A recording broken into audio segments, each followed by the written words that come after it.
الحمد لله وكفى وسلام على عباده الذين اصطفى أما بعد أعوذ بالله من الشيطان الرجيم بسم الله الرحمن الرحيم الف لام میم ذلك الكتاب لا ريب فيه هدى للمتقين الذين يؤمنون بالغيب ويقيمون الصلاة ومما رزقناهم ينفقون والذين يؤمنون بما أنزل إليك وما أنزل من قبلك وبالآخرة هم يوقنون أولئك على هدى من ربهم وأولئك هم المفلحون صدق اللہ العلی العظیم۔ محترم دوستو، بزرگوں، قرآن مجید میں سے، اللہ کی کتاب میں سے سورہ بقرہ کی یہ پہلی آیات تلاوت کی۔ اللہ تعالی ہم کو قرآن کے سمجھنے کی توفیق عطا فرمائے اور اس بات کا احساس پیدا فرمائے کہ قرآن سیکھنا چاہیے، قرآن سمجھنا چاہیے، قرآن میں اللہ تعالیٰ نے کیا فرمایا ہے اس کو بھی سیکھنا چاہیے اور قرآن کی تلاوت کا شوق پیدا فرمائے۔ قرآن مجید جو ہے کلام اللہ شریف یعنی اللہ کا کلام ہے۔ دوسری جو آسمانی کتابیں ہیں وہ صرف کتاب اللہ ہے، وہ اللہ کی کتابیں ہیں، اور قرآن مجید اللہ کا کلام ہے۔ کلام متکلم کی ذات سے نکلتا ہے۔ قرآن مجید کے اندر جو حروف ہیں، الحمدللہ رب العالمین سے من شر الوسواس الخناس آخری آیت تک جتنے آیات ہیں، جتنے حروف ہیں، یہ اللہ کی ذات سے نکلے ہوئے ہیں۔ اسی لیے فرمایا سب سے زیادہ قرب انسان کو اس وقت ملتا ہے جب وہ قرآن پاک کی تلاوت کرتا ہے۔ قرآن پاک کی تلاوت کرنا اللہ کے قرب کا ذریعہ ہے، کیونکہ اللہ کی ذات سے نکلی ہوئی چیز جو ہے وہ کلام اللہ شریف ہے۔ قرآن اللہ کی مخلوق نہیں ہے۔ حضرت محمد رسول اللہ صلی اللہ علیہ وسلم اللہ کی مخلوق ہیں۔ انبیاء کرام علیہ السلام اللہ کی مخلوق ہیں، یعنی اللہ نے ان کو پیدا کیا ہے۔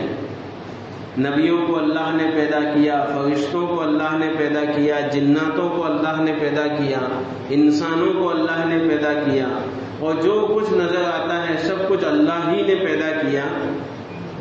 لیکن قرآن جو ہے یہ اللہ کی مخلوق نہیں ہے، اللہ نے اس کو پیدا نہیں کیا۔ یہ سمجھنے کا مسئلہ ہے۔ ایک زمانے میں یہ مسئلہ اتنا عروج پر پہنچ گیا تھا کہ بادشاہ وقت اس کا یہ فلسفہ تھا، وہ یہ مانتا تھا کہ قرآن جو ہے اللہ کی مخلوق ہے۔ تو اس زمانے کے جو سب سے بڑے امام تھے، امام احمد بن حنبل رحمۃ اللہ علیہ، انہوں نے اس کے خلاف یہ مورچہ نکالا کہ قرآن جو ہے یہ اللہ کی مخلوق نہیں ہے، بلکہ اللہ کا کلام ہے، اللہ کی ذات سے نکلی ہوئی چیز ہے۔ تو اس پر ان کو 80 کوڑے مارے گئے، جیل میں رہنا پڑا، تکالیف برداشت کرنی پڑی، مصیبتوں کا سامنا آیا، حکومت وقت سے ٹکرا گئے، لیکن اپنا جو فیصلہ ہے، جو حقیقی فیصلہ ہے، اور قیامت تک یہ انہوں نے تکلیفیں برداشت کی، جیل کی صعوبتیں برداشت کی، لیکن قیامت تک کے لیے ایک فیصلہ، ایک منطق، ایک فلسفہ جاری کر دیا کہ قرآن اللہ کی مخلوق نہیں ہے۔ خلق قرآن کا مسئلہ آپ تاریخ اسلام پڑھو تو اس کے اندر ایک بہت بڑے سنہرے باب سے یہ خلق قرآن کا مسئلہ لکھا ہوا ہے۔ 80 کوڑے مارے گئے۔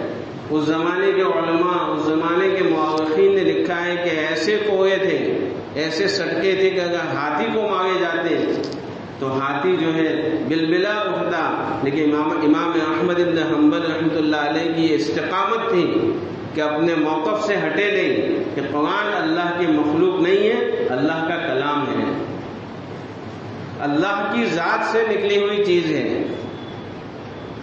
میں نے خطبے کے اندر جو آیات تلاوت کی سورہ بقرہ کی 286 آیات میں سے چند آیات، 2 آیات یا 3 آیات تلاوت کی۔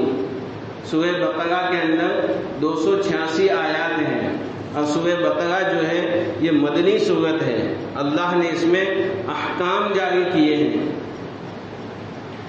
ایک اللہ والے فرماتے ہیں کہ سورہ بقرہ میں اللہ نے اگر نظر سے دیکھا جائے، غور کر کے دیکھا جائے، تو صرف سورہ بقرہ کے اندر اللہ کے 1000 امر ہے، احکام ہے، 1000 نواہی ہے، یعنی کسی چیز سے روکنا، یہ کرو یہ اللہ کا حکم، یہ نہ کرو یہ اللہ کا، اس کو کہتے ہیں نواہی، کسی چیز سے روکنا۔ تو یہ اللہ کے نواہی جو ہے کسی چیز سے روکنا، وہ بھی 1000 ہے۔ 286 آیات میں 1000 اللہ کے احکام ہیں اور 1000 نواہی ہیں۔ اور پھر سب سے عظیم آیات، اعظم الآیات، تمام آیات میں سب سے عظیم آیات جو ہے وہ سورہ بقرہ میں ہے۔ حضرت ابی بن کعب رضی اللہ تعالیٰ عنہ سے پوچھا رسول اللہ صلی اللہ علیہ وسلم نے، ابی بن کعب کون ہے؟ جو قاریوں کے سردار ہیں، امت کے جتنے قاری ہیں، قرآن کے پڑھنے والے ہیں، امت کے جتنے حفاظ ہیں، ان کے سردار ہیں۔ ان سے پوچھا رسول اللہ صلی اللہ علیہ وسلم نے۔ رسول اللہ صلی اللہ علیہ وسلم کی یہ عادت شریفہ تھی کہ جب کوئی بات سامنے والے کے دماغ میں بٹھانی ہوتی تھی تو سوال کے ذریعے سے وہ بات ارشاد فرماتے تھے، تاکہ جب سوال کرتے ہیں تو سامنے والے کے اٹینشن زیادہ ہو جاتی ہے کہ بتاؤ سب سے اعظم آیت، سب سے بڑی آیت قرآن میں کون سی ہے۔ صحابہ کی خوبصورت ایک عادت یہ تھی، معلوم نہیں ہوتا تھا، کہہ دیتے تھے اللہ و رسولہ اعلم، اللہ اس کے رسول جانے۔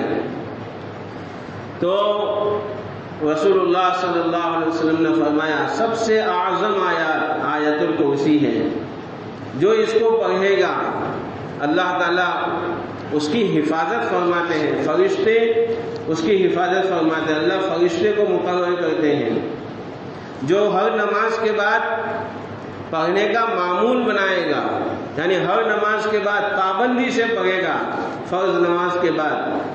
تو حدیث پاک میں، صحیح حدیث میں ہے کہ اس کے اور جنت میں جانے کے درمیان اگر کوئی چیز مانع ہے، رکاوٹ بنی ہوئی ہے، تو اس کی موت ہے۔ کیا مطلب؟ موت کے آنے کے بعد فوراً وہ جنت سے داخل کر دیا جائے گا۔ بے شمار فضائل، کئی حدیث کی کتابوں میں آیت الکرسی کے فضیلت ہے۔ تو اعظم الآیات وہ بھی سورہ بقرہ میں ہے، اور سب سے بڑی آیات یعنی حروف کے اعتبار سے پورے 1 پیج کی، بلکہ 1 پیج پلس، 1 پیج سے زیادہ سب سے بڑی آیات جو ہے وہ بھی جو ہے سورہ بقرہ میں ہے۔ آیت دین کہتے ہیں اس کو، قرض کی آیات، اکاؤنٹ کی آیات۔ اللہ تعالیٰ نے ان آیات میں پورے اکاؤنٹ کے حساب کتاب کے مسائل بیان کیے ہیں۔ یا ایھا الذین آمنوا اذا تداینتم بدین الی اجل مسمى، یہاں سے یہ آیت شروع ہوتی ہے، پورا 1 پیج پلس، 1 پیج سے زیادہ نہیں آیت، 1 پیج پلس یعنی 1 پیج سے زیادہ کے اندر پھیلی ہوئی آیت ہے۔ سب سے بڑی آیت قرآن میں، قرآن کی سب سے چھوٹی آیت والضحیٰ، یہ سب سے چھوٹی آیت ہے، اور قرآن کی سب سے بڑی آیت یہ ہے۔ سورہ بقرہ کے اندر بڑی آیات بھی سورہ بقرہ میں ہے، اور اعظم فضیلت کے اعتبار سے جو ہے وہ آیات بھی سورہ بقرہ میں ہے۔ پھر عبداللہ ابن مسعود رضی اللہ تعالیٰ عنہ فرماتے ہیں، صحابی رسول ہیں اور امت کے سب سے بڑے مفتی ہیں، امام اعظم ابو حنیفہ رحمۃ اللہ علیہ نے پورا مسلک جو شائع کیا ہے وہ عبداللہ ابن مسعود رضی اللہ تعالیٰ عنہ کی روایتوں سے لیا ہے۔ عبداللہ ابن مسعود یعنی ہم جو جن مسلک کے اوپر چلتے ہیں وہ حنفی ہے، اور حنفی پورا مسلک عبداللہ ابن مسعود رضی اللہ تعالیٰ عنہ کو فالو کر کے لیا گیا ہے۔ اتنے بڑے صحابی، مفتی اعظم، پوری امت کے سب سے بڑے مفتی عبداللہ ابن مسعود رضی اللہ تعالیٰ عنہ فرماتے ہیں کہ سورہ بقرہ کی جو 10 آیات رات کو تلاوت کرے گا تو اس کے گھر میں کبھی جنات داخل نہیں ہوں گے، شریر جنات، اس کے گھر میں کبھی شیطان داخل نہیں ہوگا، اور جس رات اس نے تلاوت کر لی تو وہ اور اس کے اہل خانہ، اس کے اہل و عیال تمام قسم کے آفات، بیماریوں سے، تکلیفوں سے محفوظ رہیں گے۔ حدیث ہے۔ کون سی 10 آیات؟ اس میں سے پہلی 4 آیات ہیں جو میں نے ابھی تلاوت کی۔ الف لام میم، سورہ بقرہ کی پہلی 3 یا 4 آیات لکھی ہے۔ الف لام میم، یہ الف لام میم جو ہے یہ حروف مقطعات اس کو کہتے ہیں۔ اس کا علم جمہور علماء نے یہ لکھا ہے کہ اس کا علم اللہ اور اس کے رسول صلی اللہ علیہ وسلم کے علاوہ کوئی نہیں جانتا۔ ہم دنیا میں بھی دیکھتے ہیں کہ جو CBI جو ایجنسیز ہوتی ہے، CBI ہے سینٹرل بیورو آف انویسٹیگیشن، اور CID کی ایک ایجنسی ہے سینٹرل انویسٹیگیشن ڈپارٹمنٹ، اس طرح کی جتنی جو ایجنسیاں ہوتی ہیں ان کی ایک سیکریٹ کوڈ ہوتے ہیں۔ وہ سیکریٹ کوڈ صرف وہی جانتے ہیں جو ان کے بڑے افسر ہوتے ہیں۔ اسی طرح یہ سیکریٹ کوڈ ہے الف لام میم، الف لام را، الف لام میم صاد، یہ جو حروف مقطعات ہیں یہ اللہ اور رسول اللہ صلی اللہ علیہ وآلہ وسلم تسلیما کثیرا کثیرا، ان کے درمیان ایک سیکریٹ کوڈ ہے، لیکن یہ اس کی تلاوت کا حکم دیا گیا، بلکہ اس کے فوائد بھی لکھے ہیں علماء نے۔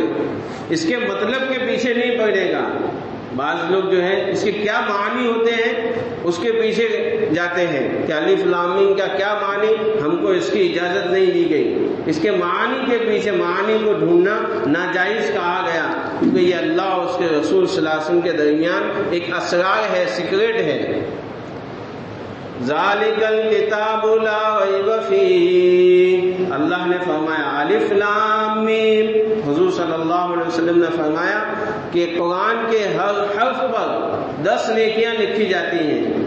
پھر آپ نے فرمایا میں یہ نہیں کہتا کہ پورے الف لام میم ایک حرف ہے، بلکہ رسول اللہ صلی اللہ علیہ وسلم نے فرمایا الف حرف، لام حرف و میم حرف، فما الف الگ حرف ہے، لام الگ حرف ہے اور میم الگ حرف ہے۔ ہم نے پڑھا الف لام میم، تو یہ 30 نیکیاں مسلمان کے اکاؤنٹ میں جمع ہو گئی آخرت میں۔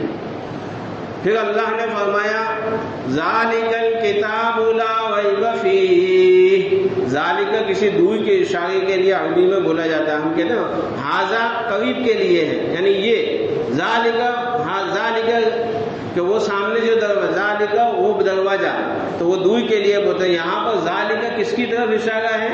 یہاں پر علماء نے لکھا ہے کہ ذالک کا مطلب اہدنا الصراط المستقیم کی طرف اشارہ ہے کہ تم نے جو ابھی سورۃ فاتحہ پڑھی اہدنا الصراط المستقیم، اے اللہ ہم کو سیدھے راستے کی ہدایت عطا فرما، صراط الذین انعمت علیہم غیر المغضوب علیہم ولا الضالین، کہ تم نے جو سیدھا راستہ مانگا وہ پورا سیدھا راستہ یہ قرآن میں ہے، اس کی طرف اشارہ ہے۔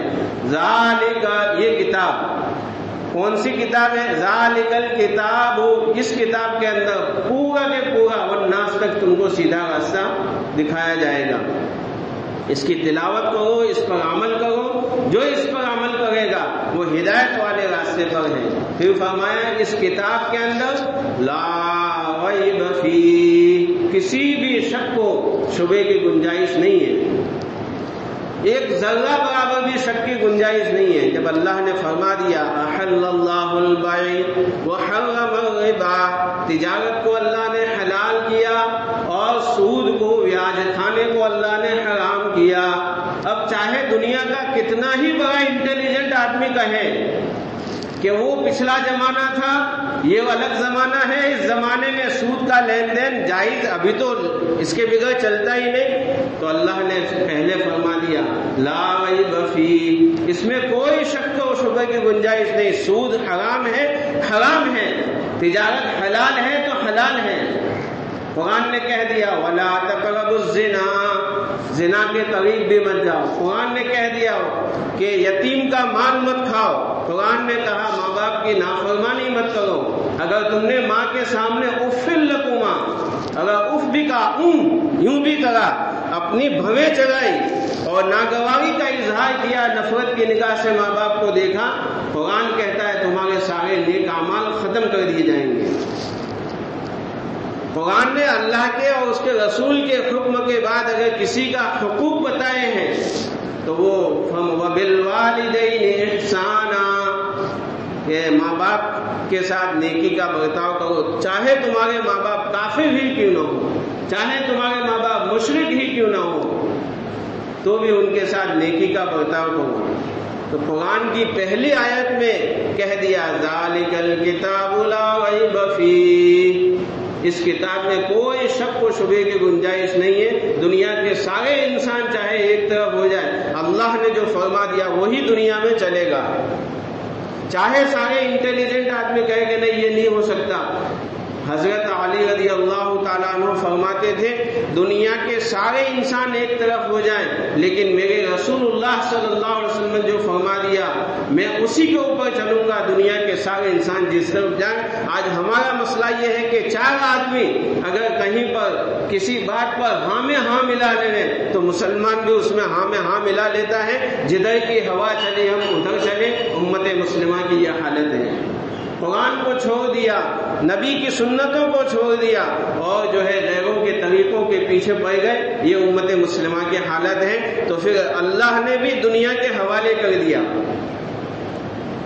جاؤ تم اپنی ریت سے تمہاری مسجدیں بچا لو، ورنہ جب اگر اللہ کو راضی کر لیا تو پھر اللہ آسمان سے ابابیلوں کو بھیجے گا اللہ کے گھر کو بچانے کے لیے۔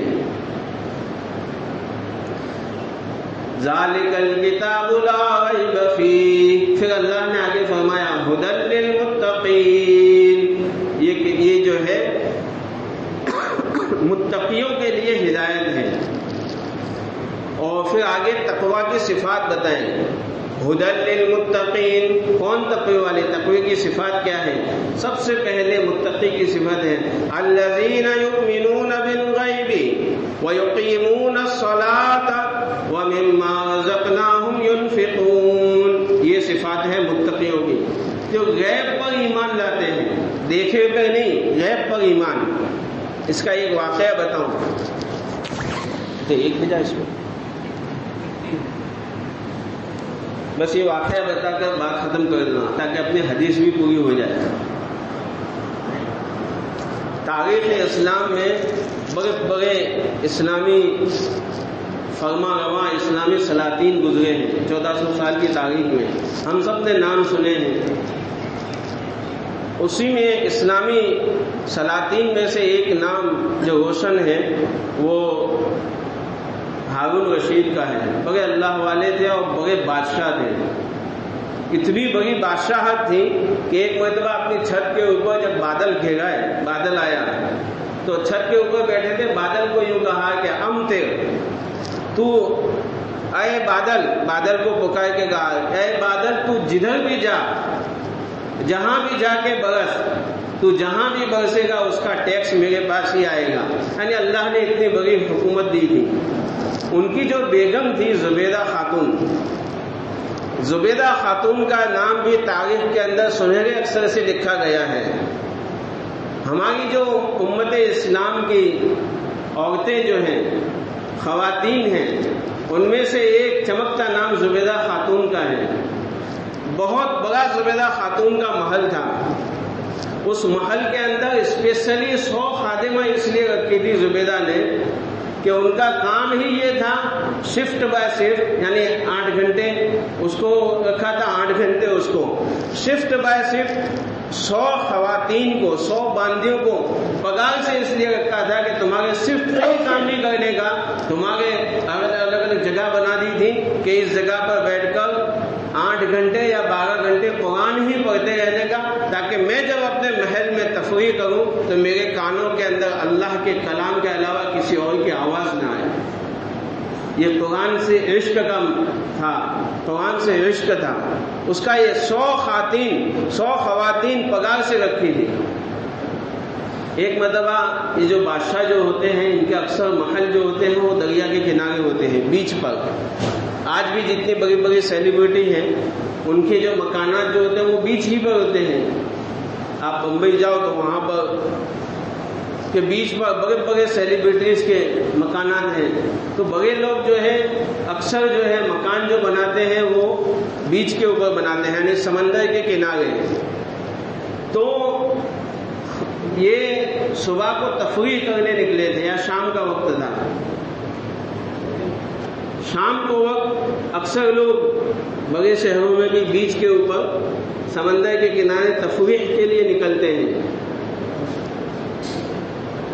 بادشاہ سلطان ہارون رشید کچھ آگے کے فاصلے پر تھے، زبیدہ خاتون پیچھے تھی. جا رہے تھے، ریت سے دیکھا کہ ایک کونے کے اندر ایک جگہ پر خواجہ بہلول بیٹھے ہوئے ہیں. خواجہ بہلول مجنون کہتے تھے، حالانکہ وہ مجنون نہیں تھے، مجذوب تھے. خواجہ بہلول رحمۃ اللہ علیہ ریت سے گھر بنا رہے تھے. اور جب وہ سلطان ہارون رشید خواجہ بہلول کے پاس پہنچے ہیں، پوچھا کہ کیا کر رہے ہیں وہ بہلول؟ تو کہ میں ریت سے گھر بنا رہا ہوں، عمارت تعمیر کر رہا ہوں ریت کی. تو کہ اچھا کیا کرو گے اس کا؟ کہ اس کو میں بیچوں گا، ریت کا گھر کہ بیچوں گا. تو کہ کیا کہ جو اس کو خریدے گا، وہ خواجہ بہلول نے کہا جو اس کو خریدے گا میں اس کو دعا دوں گا. کیا دعا دو گے؟ کہ اللہ اس کو جنت میں محل تعمیر کرا دے اس کا. تو کہ کیا قیمت ہے اس کی؟ تو کہ 1 درہم، صرف 1 روپیہ، 1 درہم. تو خواجہ سلطان ہارون رشید رحمۃ اللہ علیہ، سلطان ہارون رشید نے کہا کہ یہ اپنی ہوا میں ہے، مجذوب ہے، مجنون ہے، اپنی ہوا میں ہے، کہ چلتے بنے. ان کی بات کو دھیان نہیں دیا، کیونکہ ریت کا جو مکان ہوتا ہے، ریت کا محل ہو یا مکان ہو، جیسے بچے کا مت یوں کرا پھر ٹوٹ گیا، بس وہ کہ ہوا میں ہے، چلے گئے آگے. پیچھے زبیدہ خاتون آ گئی تھی، یہ بڑی انٹیلیجنٹ عورت تھی. تو زبیدہ خاتون بھی جب خواجہ بہلول کے پاس آئی، وہی سوال جواب ہوئے، کیا کر رہے ہو؟ تو کہ میں ریت میں مکان تعمیر کر رہا ہوں، محل بنا رہا ہوں. کہ کیا کرو گے؟ کہ اس کو بیچوں گا. کہ کیا کرو گے بیچ کے؟ کہ جو اس کو خریدے گا میں اس کے لیے دعا دوں گا. کیا دعا دو گے؟ کہ اللہ اس کا جنت میں ایک محل تعمیر کرا دے. تو کہ کیا قیمت ہے اس کی؟ کہ 1 درہم. تو زبیدہ خاتون نے اپنی پرس سے 1 درہم نکالا اور دے دیا. چلتے بنے آگے.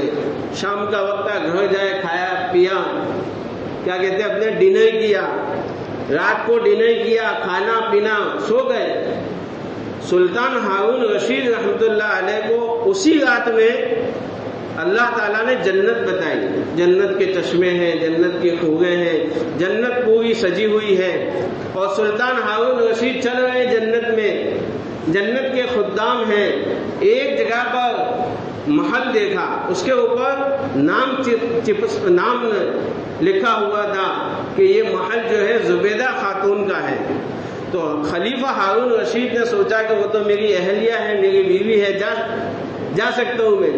تو خلیفہ ہارون رشید جب اس کے گیٹ کے اوپر پہنچے ہیں تو وہاں کا جو دربان تھا، جو واچ مین تھا، انہوں نے خلیفہ ہارون رشید کو روکا کہ تم نہیں جا سکتے، کہ یہاں کا قانون ہے جس کا نام لکھا ہوا ہے وہی اسی کو انٹری ہے، کہ یہ تو میری اہلیہ ہے، کہ جو بھی ہو تم نہیں جا سکتے. خلیفہ ہارون رشید جو ہے اس کے ساتھ ہر خواب کے اندر لگ رہے ہیں، میں جا سکتا ہوں، کہ نہیں جا سکتا. تو اس نے زور سے دھکا مارا تو خلیفہ ہارون رشید پلنگ سے نیچے پڑے، دوسرے کہیں نہیں گئے، یعنی خواب آنکھ کھل گئی، پلنگ سے نیچے پڑے.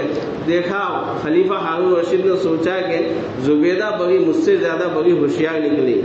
خواجہ بہلول کو 1 روپیہ دے کر دعا لے لی کہ خواجہ بہلول 1 درہم، کہ جو مجھ سے خریدے گا میں اس کو جنت کی دعا دوں گا، کہ میں بھی کل صبح نماز سے پہلے یا نماز کے بعد فوراً جاؤں گا بیچ پر. یہ سوچنے میں ہی پوری رات نیند نہیں آئی. اور پھر جو ہے خواجہ بہلول جو ہے ملیں گے اور میں ان سے پورا ان کا وہ محل خرید لوں گا اور اپنے دعا لے لوں گا. اب صبح ہوئی ہے، بس آخری بات ختم کرتا ہوں، وقت بھی ہو گیا.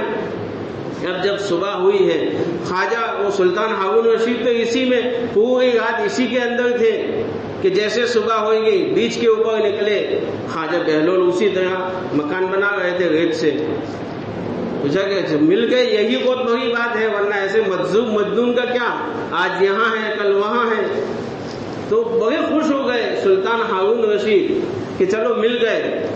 جا کے پوچھا کہ بہلول کیا کر رہے ہو؟ تو کہ ریت سے مکان تعمیر کر رہا ہوں. کہ اچھا، تو کہ کیا کرو گے؟ کہ اس کو بیچوں گا. تو کہ بیچ کے کیا کرو گے؟ کہ جو اس کو خریدے گا اس کو دعا دوں گا اللہ تعالیٰ اس کو جو ہے جنت میں ایک محل اس کا تعمیر کرا دے. خلیفہ ہارون رشید بڑے خوش. اچھا کیا قیمت ہے اس کی؟ کہ پوری دنیا کی بادشاہت. وہ چونکے، کل تو 1 درہم تھا، آج پوری دنیا کی بادشاہت. بہلول ایک دن میں اتنا بھاؤ بڑھا دیا. کہا کہ کل جو تھا وہ بن دیکھے کا سودا تھا، کل جو تھا وہ بن دیکھے کا سودا تھا. آج تو سب کچھ دیکھ کر آئے، جنت کو خواب میں دیکھ لیا. بس یہ ہے یؤمنون بالغیب الذین یؤمنون بالغیب، کہ یہ ایمان بالغیب ہے. آج جو کچھ ہے بن دیکھے ہیں. 2 رکعت نماز پر جنت کے فیصلے ہو سکتے ہیں، کسی غریب کی مدد پر جنت کے فیصلے ہو سکتے ہیں. آنکھ بند ہو گئی پھر کچھ نہیں، 1 لاکھ مرتبہ سبحان اللہ کو اللہ کچھ نہیں دے گا. اس لیے جتنے زندگی کے دن بچے ہیں یہ قیمتی ایک آنے والا سانس اور ایک باہر نکلنے والا سانس ایمان والے کا قیمتی ہے. 1 مرتبہ سبحان اللہ کہہ دیا جنت میں 1 درخت لگے گا، 1 مرتبہ الحمدللہ کہہ دیا جنت میں 1 درخت لگے گا. کیوں؟ آج بن دیکھے کا سودا ہے. ایمان اسی کا نام ہے کہ رسول اللہ صلی اللہ علیہ وسلم کی ہر بات کو بغیر مشاہدے کے ماننا، اسی کا نام ایمان ہے. قرآن مجید میں نے ایک حدیث بتائی تھی، وہ حدیث کہہ کر بات ختم کرتا ہوں. فرمایا عبداللہ ابن مسعود رضی اللہ تعالیٰ عنہ نے جو سورہ بقرہ کی 10 آیات تلاوت کرے اس کے گھر میں کبھی کوئی شریر جنات نہیں آئے گا، کوئی آفت نہیں آئے گی، کوئی بیماریاں نہیں آئے گی. رات کے وقت یہ 10 آیات تلاوت کرنی ہے. سورہ بقرہ کی پہلی 4 آیات اور پھر سورہ آیت الکرسی اور اس کے بعد کی 2 آیات، یعنی 4 اور 3 7، اور پھر اخیر سورہ بقرہ کی اخیر کی 3 آیات. اللہ تعالی ہمیں ان باتوں پر عمل کرنے کی توفیق عطا فرمائے.